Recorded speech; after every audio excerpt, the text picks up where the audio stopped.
This is the worst day by far. We've just come from the outside back into the camp. We've been there for a few hours. It is utterly, utterly horrendous. It is boiling hot. People have been queuing in their thousands, and they're now coming down the road, or they're down the road, to containers, big cargo containers that are designed to funnel the people down to the right-hand side and mainly down the left-hand side.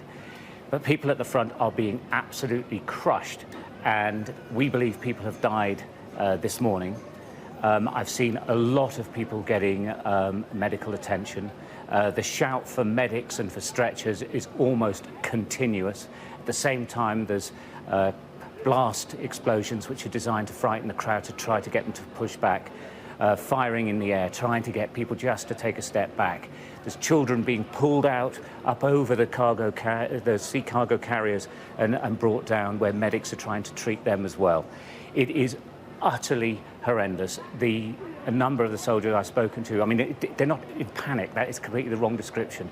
It is very, very tense. They're doing everything to try to keep some order, but also to rescue people who are in danger of dying, or who may well be dying. We believe they are. A number of the senior soldiers that I've spoken to say that these are people who have done multiple tours of Afghanistan, saying it is the worst thing they have ever seen in their entire careers in the military. Now, this is not to be taken lightly, because we are talking hardened combat soldiers who are saying, you know, we can control what's going on in terms of saving people at the front, but we don't know what's going on behind, and there is no way they can get to them. And you know, what the worst thing about it, I can't see how really this is going to stop until they basically say, that's it, close the doors and leave, and tens of thousands of people who are in this street will just have to leave. Most of those people will not qualify to come through to any country other than Afghanistan under the current systems, and I can't see any system is going to just sort of open up the gates and just keep flying people out forever. So at some point there will come a time where they say enough is enough. There are lots of legitimate British nationals, but also people with legitimate rights to come to the UK, to the United States, to Canada, and to a number of other countries as well, but they just can't get through.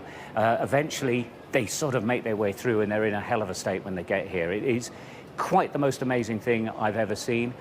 A lot of it we did film, but eventually the soldiers were saying, you've just got to stop and you've got to withdraw, because it was pandemonium. They're having to bring up reinforcements all the time, because in front of the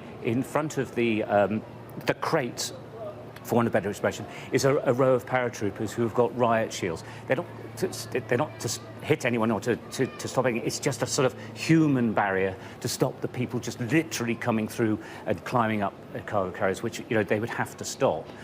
But the funneling entrance, and you know, we know with any type of funneling, it causes a backlog. But the pressure is so high, and there is no way that pressure can get released. So people, probably the first 50 meters, are in terrible state, terrible condition, and there's just nothing people can do. They're spraying water on them from above as best they can with hoses.